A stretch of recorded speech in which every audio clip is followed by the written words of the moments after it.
గాయపడిన సమయాన మంచి సమరయునిలా నా గాయాలు కడిగిన దేవా,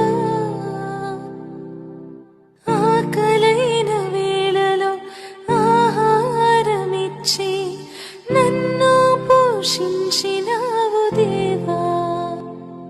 నిన్ను విడువను ఎడబాయనని నిన్ను విడువను ఎడబాయనని నా యేసయ్యా.